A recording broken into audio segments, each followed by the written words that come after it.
Hey, this is Now You Try, a podcast about self-sufficiency, sustainability, craftsmanship, and everything it takes to do it yourself. Katie. So, Miss Katie. You were just talking about if you're going to continue with the lease next year, kind of not, any serious consideration. Just correct. Is this where you want to put the money to do that? So yeah, I found that interesting because to me, I'm still super excited about the idea of a lease. I mean, I really like it for sure. But I kind of started doing, I guess, if you will, a cost benefit analysis. Sure, CBA as we call it in the biz. Okay. Yeah. I mean, so we're I think we extended our general consensus to 3 deer off of this thing. Yeah. Since, we're not really seeing any access. We did find pigs. Yes. A very strong sign of pigs. Lots of pigs on a camera. Yeah, they're lots rolling of through signs. So we're going to start rigging up to try to go after those. And, maybe after pig season, this inkling will go away. Yeah, good point. But right now, I've got a very, very slim thought to not re-sign the lease and try to put that money towards some different experiences, getting to do some different things, and see if I can get. And please forget the double pun here. Mm-hmm. Forgive the double pun. More bang for my buck. Mm-hmm. All right. Yeah. Got it. Duly noted. If I could put that money towards, say, one big game hunt out west somewhere, Colorado, even New Mexico, right? Yeah. If I could put, some of it toward that, all these DIY, I'm talking unguided. Obviously, if you start talking about hiring a guide service and an outfitter, there's no way. Yeah, just triple whatever you're thinking it would cost. Yeah. So take this money, do a DIY West hunt, maybe try to get in somewhere local for like a double doe axis hunt. Right. And then maybe get in a bird hunt of some sort. If I could have like those 3 cool experiences, and then I do still have, the option to go out to my mom's place. We're going to move the feeder and the blind at her place. This year was a bust completely. The neighbors are working their cows a lot more. Mm-hmm. And it's right there next to where we had the feeder set up, it's busy over there. Yeah. It's real busy. And they roll in like at 5 o'clock. Yeah, I remember. Like, guys, I'm trying to do something here. This is very important. So, I know you have a business to run, but I'm waiting on this buck that I saw on camera. Can you give me an hour? So we're going to switch to the other side of the property. We'll see what happens with that. Yeah, and I get where you're coming from, and I'm kind of almost in your situation just in the opposite order. Mm-hmm. Like, because, this last September I did the big Colorado, the bucket list elk hunt. I did, it was DIY, it was archery, it was in the Rio Grande National Forest. And, that was the big spend. And now having done that, but now having paid in and being on a lease that's closer to my house that I go to regularly, I actually really like having regular access and going out to be able to hunt regularly and build the place how I want it to and be able to go out all the time. But I'm saying that as somebody that's already done my big Western hunt. I've already gotten that one under the belt and it's already there. So I get that, and when there's only so many dollars to shift around for your hobbies for these, these silly things or these things that are important to us, but not in the grand scheme of life. Not as important as a mortgage. Sure. I get that. But having the two to compare, I really like the idea of having that regular access and being able to put a deer on the ground, hunt pigs, maybe turn it into a place where we can shoot dove, where we can maybe hopefully get some turkeys in there would be great. Like Bill, I think what I'm really into, and this is kind of why we sat down to talk anyway, is I'm into like what we've learned from that place and what we can do for that place, what we can figure out going forward. Yeah, and I think maybe I need to get into more of a headspace of ownership. Like, it seems like you're really like taking ownership of this lease. And for me, it's hard. As much as it's great, we have annual. We've got a annual access, right? Yeah. So we can get out there whenever we want. We get nobody else is out there. There's 8 guys on the lease, but really only like 4 or 5 of us are very active. Very active out there. And 2 of those live further away, so they're even less active. but it's still not mine. I get that. You know, so while I'm willing to go out there and do some work, absolutely. Fill feeders, put up stands, move stands, that kind of stuff. I don't know how much, like, I want to invest in money and sweat equity in somebody else's land. Yeah, and I think that's the eternal problem, I think, with hunting leases and that idea generally. I mean, I think it's the same kind of problem somebody who's renting a house and wants to have a chicken coop would have. You know, it's the same kind of thing. I want a chicken coop and I rent a house. Right, yeah. So there Same you go. with a garden, you know what I mean? No, that's like, a good I'm not point. going to dig up this yard and stuff and then move. Yeah. You know, and have to undo all that. Yeah, and when you're talking kind of stuff that I'm talking on a hunting lease, like the things that I want to do is, you know, the big picture things, like the kind of stuff that I would want to do if I really own the tract of land. The tract of land is, you know, things like bringing in pollinators, you know, maybe putting bees, like, you know, tending some bees out there, putting some boxes out there for bees, trying to attract squirrels to the habitat, trying to attract migratory birds, you know, build a full, build a full ecology out there from top to bottom. Think ecologically top to bottom. And that's, Dig a tank. Yeah, and I think exactly that place is lacking water, and that's one of the things that I think hurts. But in doing, you know, I also understand that with those things come cost, and with those things come time. And when all of a sudden, let's say a landowner or the rest of the group decides we're not there anymore, then I'm just out that. Right. So what I've made peace with, and how I've made peace with that, is I want to do those things anyway. I want to practice at those things. I want to get good at those things. I want some experience doing those things. And to an extent, and here's where the balance and the difficulty comes in, I'm willing to spend a certain amount of money and time to learn that and to enhance my life and to get better at those things, and to, you know, even if it doesn't end up like, oh, we got, you know, record bucks out here, or we are, you know, becomes like a consistent place where we can put meat on the ground. Like, I want to be better at those things. I want the experience of doing those in a piece of land. And You have a place to do that. I have a place to do that. I have a place to go out and, you know, build up a great habitat for squirrels. I like squirrel hunting. And, you know, being able to build up a place where that is a place, like, it's not that currently. Like, we see maybe like a squirrel every couple of trips. I honestly don't think I've seen any squirrels out there. Sure heard them. So yeah, we sure heard them. You know, I've seen one or two, but yeah, it's just not a thriving squirrel environment. And plus, you know, with the residential areas not too far off, you can understand that they're probably going to want to hang out there around all the bird feeders and dog food too. Exactly. You can get that. But so that's kind of where I stand on it. But again, I say that from the other side of, I did my bucket list hunt. Yeah. You know, I did that one, so I've got that in the Well, bag. I mean, I did that pronghorn hunt in Wyoming a couple years ago, and that was a blast. You know, didn't put any meat in the freezer, but it was fun. Yeah, you learned a ton. I learned a ton. I enjoyed it a lot. But I'm also in a place now where, you know, if I'm going to spend that money, I want to come home with a cooler. Yeah, no, You know, I full know. of meat. Well, and you're doing well on this lease, man. You just put your third one on the ground, and I mean, you still Just got my second. It's just your second. I thought, okay. Yeah. Well, you should just take credit for the three then. Yeah. By the time this airs. By the time this airs, yeah. By that third one, we're in the very, very final week of Special 8, so I'm going out this weekend. I'm going out with my son. Nice. We're going to sit 2 times and try to put one more on the ground. So Nice. Looking forward to that. So I mean, you are putting meat in the freezer with the lease, and I think for guys like us that are more about that, I think the lease is a great option because.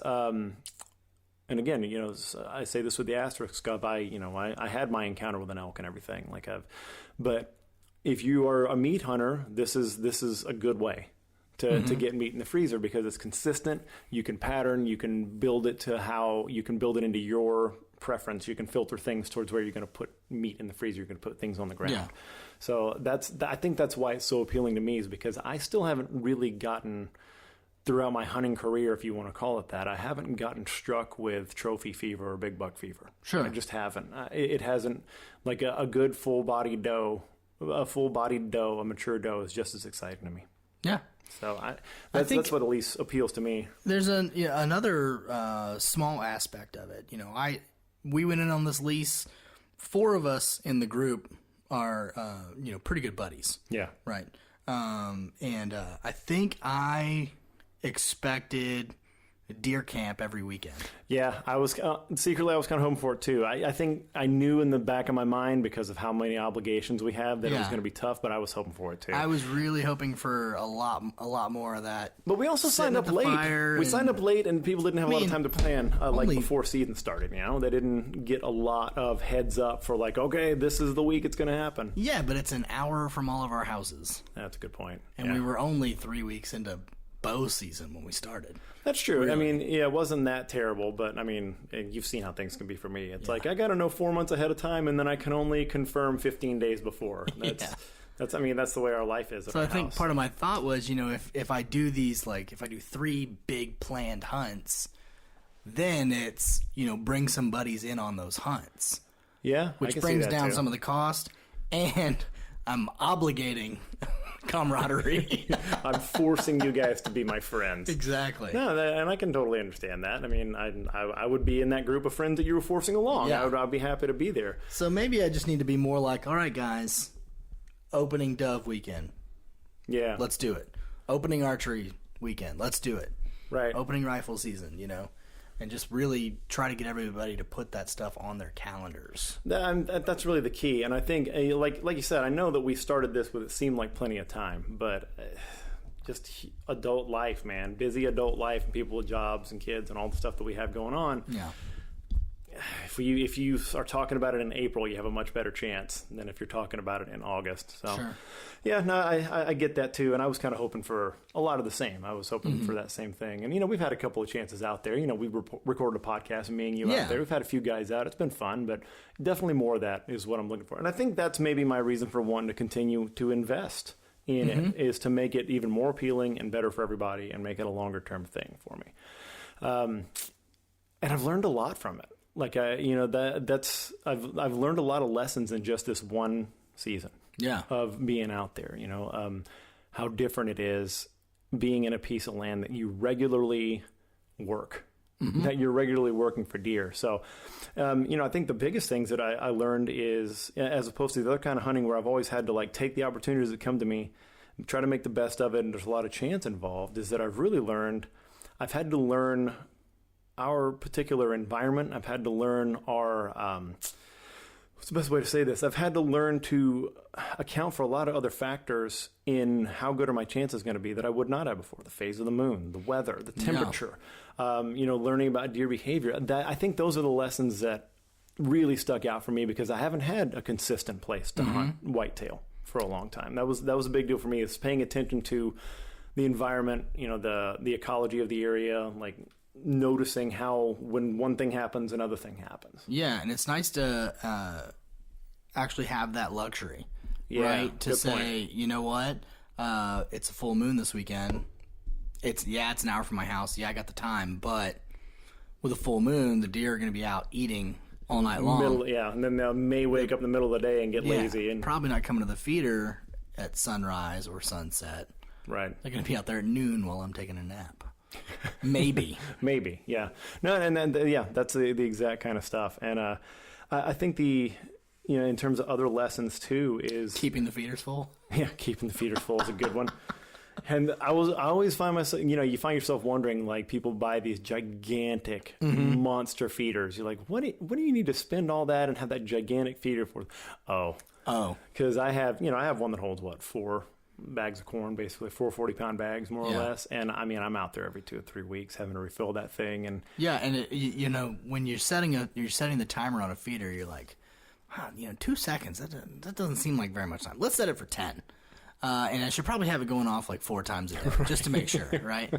And then you go to sit your feeder and it spins, but nothing comes out. And you're like, what's going on? Oh, it's empty. Yeah, that was me several times this year. Just, So now 2 seconds, sunrise, sunset, we're good. It's all you bastards are getting out there. You guys are getting fat on my corn anyway. Exactly. So that's all you get anymore.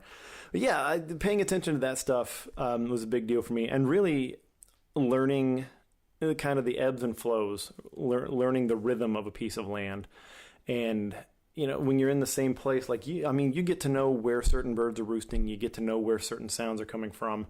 You know what time those things are going to happen. You start noticing when things light up, when the cardinals light up at a certain feeder, that might mean that can give you, it's kind of a bellwether of the activity you're going to get, and just seeing that entire thing, but also realizing things like the lack of water, the lack of standing water or live water on that property makes us more of a thoroughfare than a home. And I think that's a big thing to realize about your land. I mean, it's a big piece of land. It's 300 acres. Yeah. It's not big, but it's a pretty good-sized piece of land. But there's very little bedding down and living happening of white-tailed deer in that place, because of water access. So we're definitely more of a highway. I mean, we're kind of like a McDonald's drive-through for them, basically, is what we are. Yeah. We're a great place to come get full and then get on your way.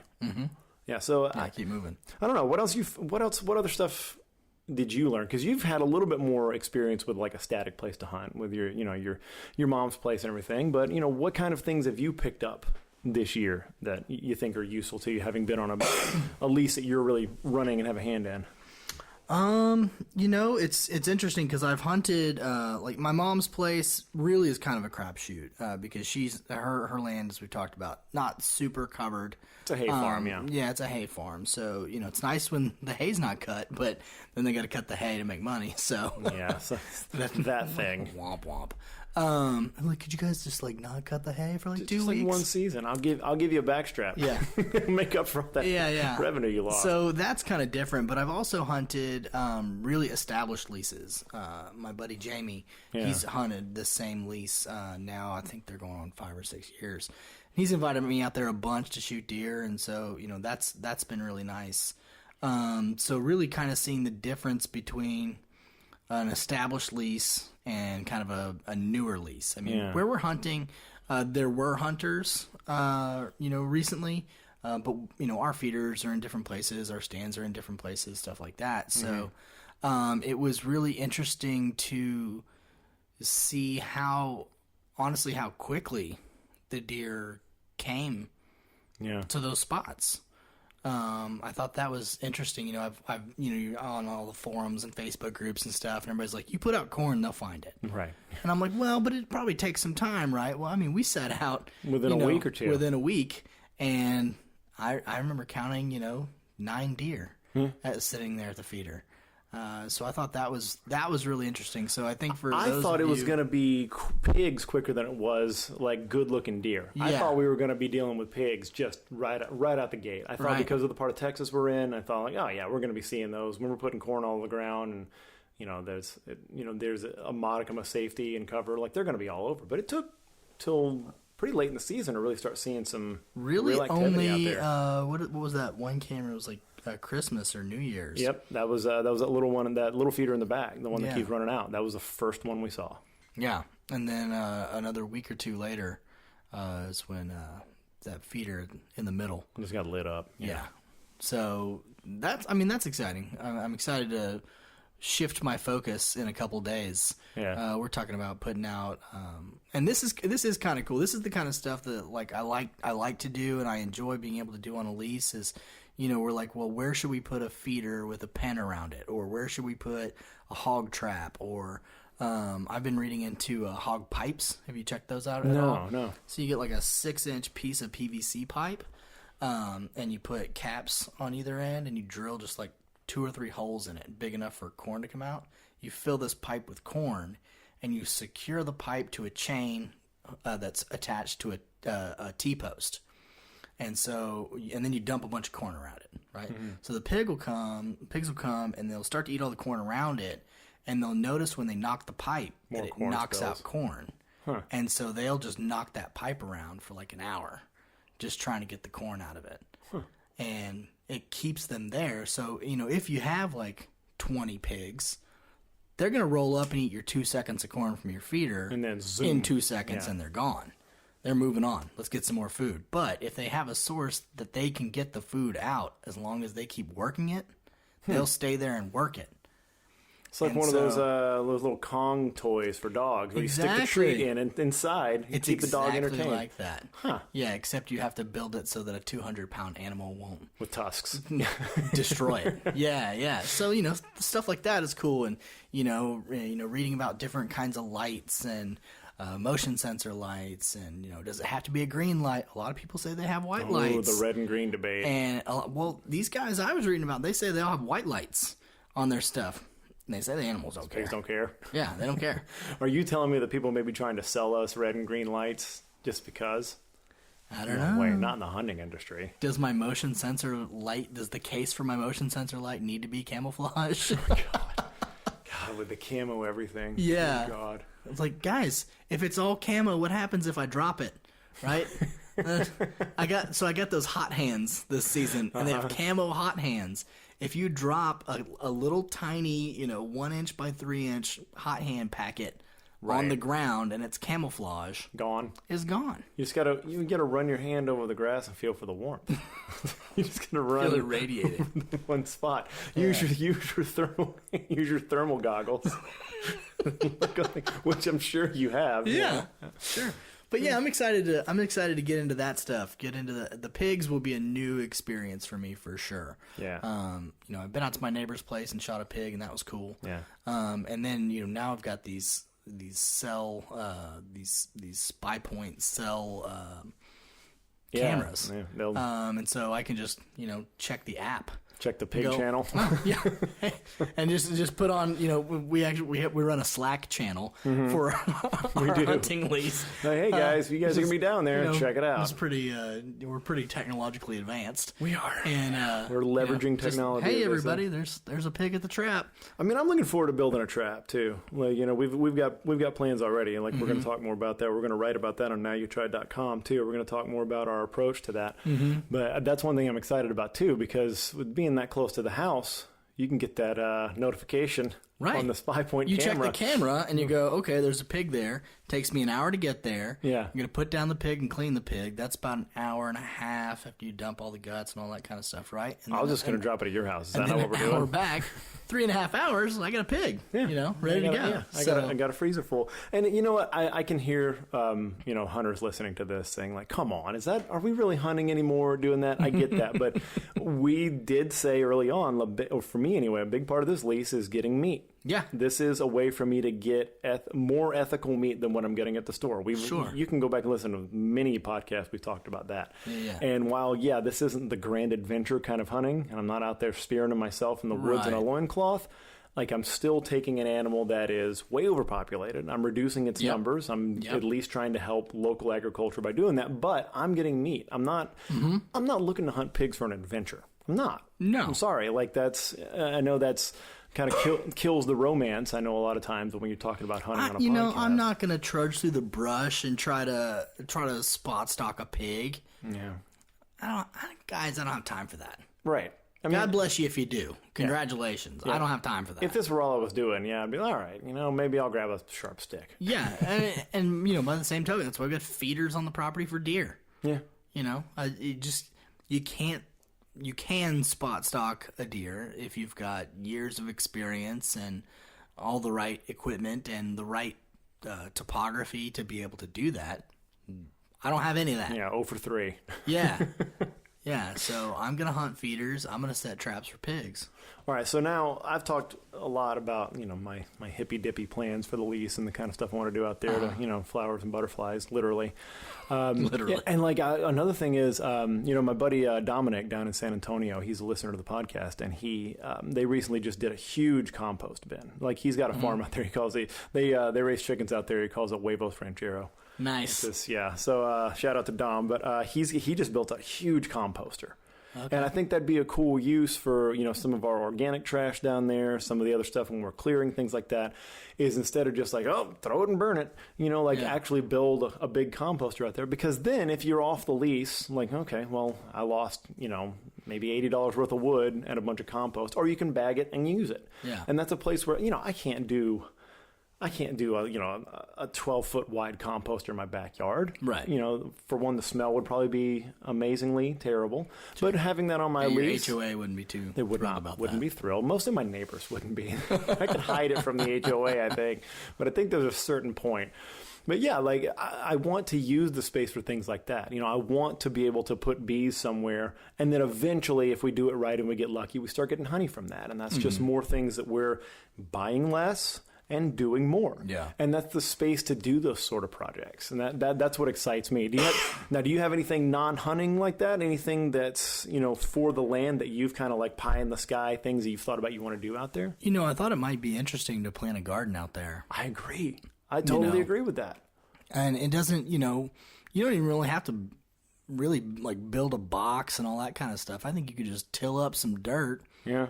Throw out some seeds. I mean, a little more sophisticated than that maybe, but it wouldn't have to be like a grand undertaking. No. You just pick a space that looks good and just do it. I mean, we'd have to fence it off because obviously we're also inviting, Sure. we're inviting servants to come hang out by, the things they love to eat. But yeah, you could totally maybe we could shore up that cattle pen. It's not a bad idea either. It's already pretty well put together. Just heighten it a little bit in the right spot, cut off a corner. And then in that same vein, like putting out food plots, I think it'd be great. Not just for like the bringing animals in, but also like, I think it just makes for a better overall, kind of biosphere. It makes for a better, like, it may end up smelling nicer there. Like, it might look nicer, but we may attract more wildlife that then in turn attracts more wildlife. Right. And, I think it's a nice way. The feeders are great, and it's kind of a necessity in Texas a lot of time, especially if you want, to have some success and get some meat. But I think doing it with food plots would be cool too. Well, I think what would also be fun, and this isn't necessarily not hunting related, but it's very hunting related, is to get into some of those thick spots where the deer come from. Yeah. And see if, it's mostly mesquites and cedars out there, but see if you can find a spot to put a tree stand where you could just sit and try to catch something coming through a trail where it's real tight. Yeah, just like have one spot that's just a little bit more bare bones. Yeah. Yeah, I dig that. And I mean, interesting. We've map marked a lot of those where because there's definitely, you definitely sit in a blind and you hear noise in the thick stuff. You're like, Yep. Yeah, okay, I hear you. Yeah. Come have some corn, please. Dinner is served. Yeah.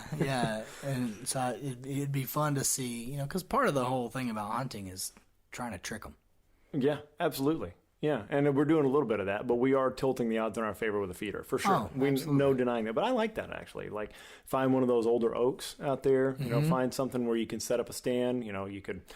You have a lot of options out there. Obviously, we got to use a lot of tripods out here, but anything where you can get some elevation and look down and try to catch them on a highway. I mean, look at the amount of game trails we have out there. It's insane. It's almost hard to find a game trail because there's so many game trails. They just run into a spider web, basically. Yeah. No, that's actually a pretty good idea too. Yeah, that's somewhat hunting related, I would say. Yeah. I think there's some cool spots that it would be cool to put like a proper box blind. In a couple of those long open clearings, and maybe not even put a feeder at a big box blind. Yeah, and just sit and see what comes through. So and those would be good places for food plots too. The last time I went hunting this last week, it was a pretty foggy night, and I was sitting in that near that power line easement that it clears up where we have the feeder there. So I was in a blind back there. It was foggy, and the only deer that I saw were about 250 to 300 yards away, all the way on the other side of that clearing, kind of the areas where you're talking about.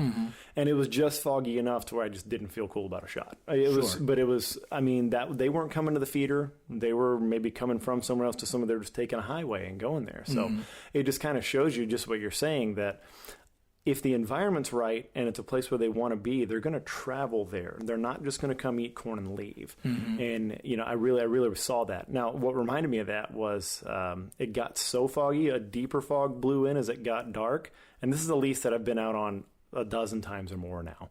And I know my way around the place. I stepped out of that blind and I couldn't see 10 feet in front of my face. It was that thick.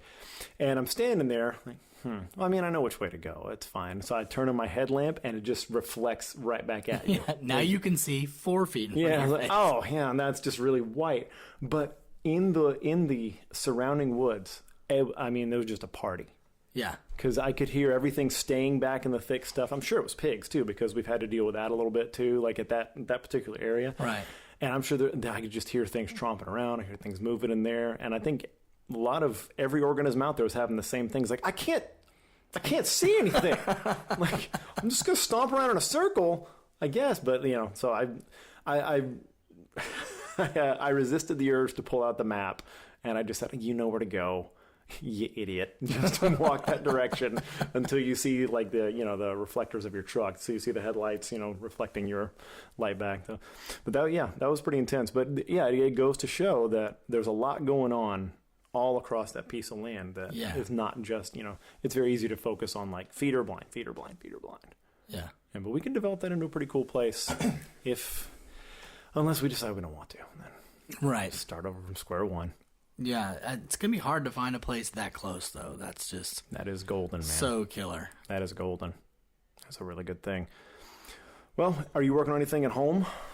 Since we haven't done a good project roundup in a while. Like we stuff have that we're not. working on. No. Oh, it's getting time to start thinking about what to plant. Yeah, we're in that mode too. But you have to keep in mind we are going to get one more real good freeze. One more, at least.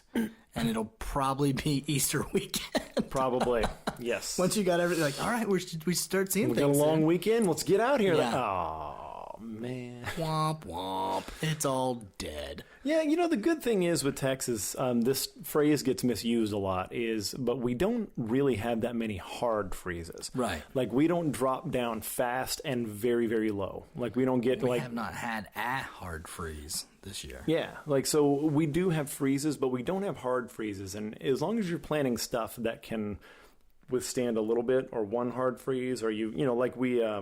Well, most of the stuff we're going to be planting is going to be pretty hardy anyway. Right. Because you want to try it. You want to try to make it at least halfway through the summer. Yeah. Well, you're also in Central Texas. Anything that lives out here is pretty hardy. That's just how it goes.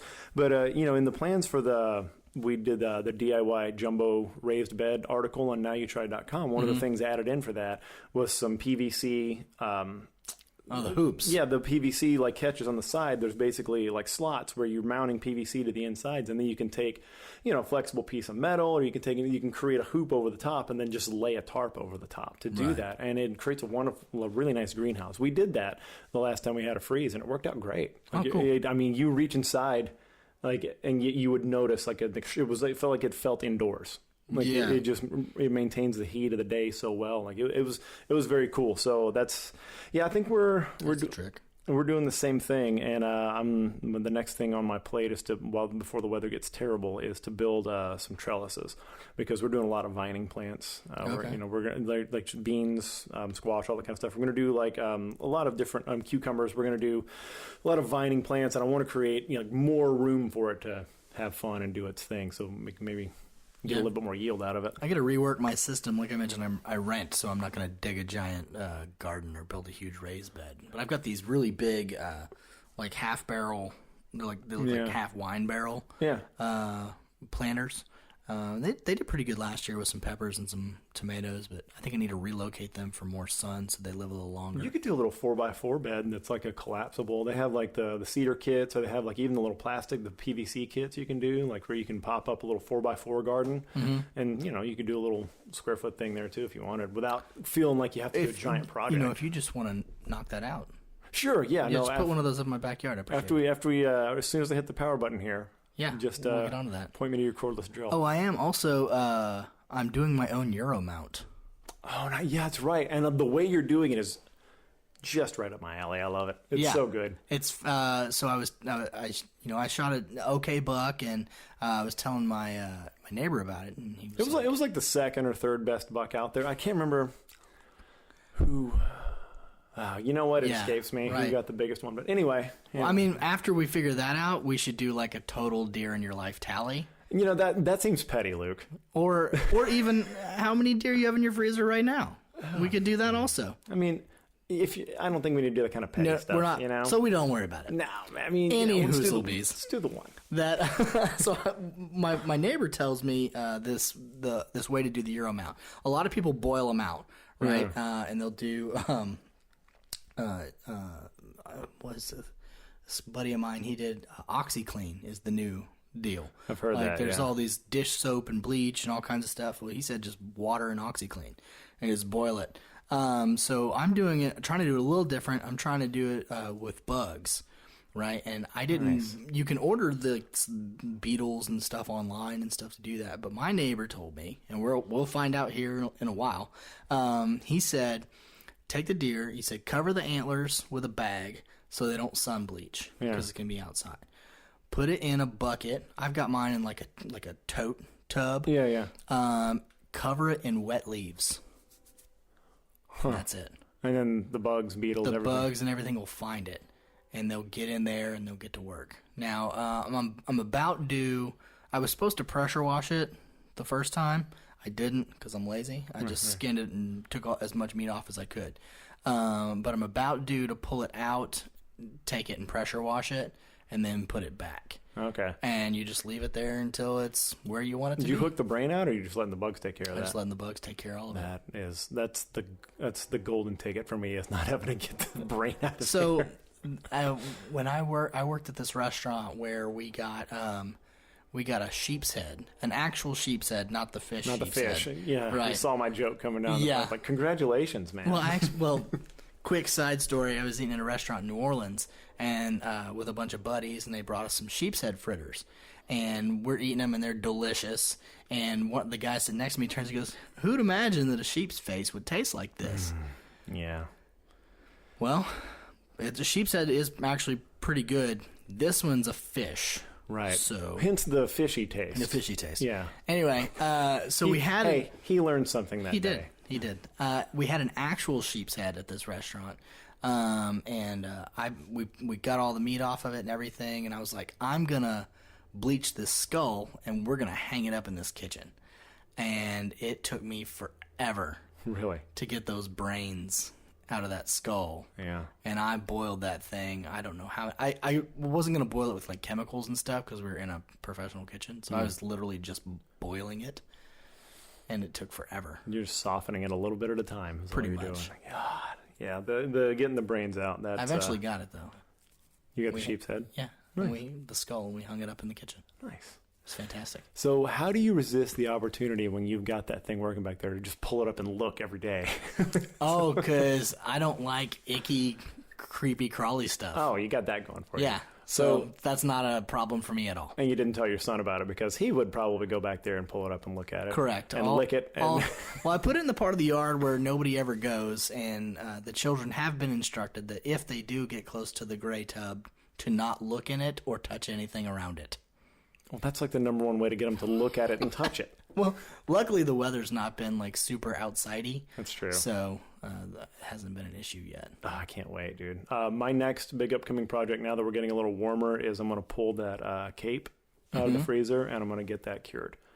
Okay. I'm going to tan that. I'm going to get it. Like I'm still deciding whether I want to do just the full cape with the fur, or if I want to do just buckskin. I don't know what I'm going to do yet. So it's rolled up and frozen. I'm assuming. But I tried to take it out once, right after Christmas. Yeah. Tried to start scraping, and it was so cold outside that the meat just won't give. It won't come off when it's too cold. So you got to get a little warmer, or you just have to be tougher. Which obviously we know which one of those is probably going to happen. Yeah. Are you going to stretch it out like on a piece of plywood or something? Yeah, big old piece of plywood. Going to tack it down, and I've got the chemicals and everything to treat it. I'm not going to use brains to treat it, fortunately. So not that hardcore. Yeah, I'll come borrow the brains from your Euro mountain.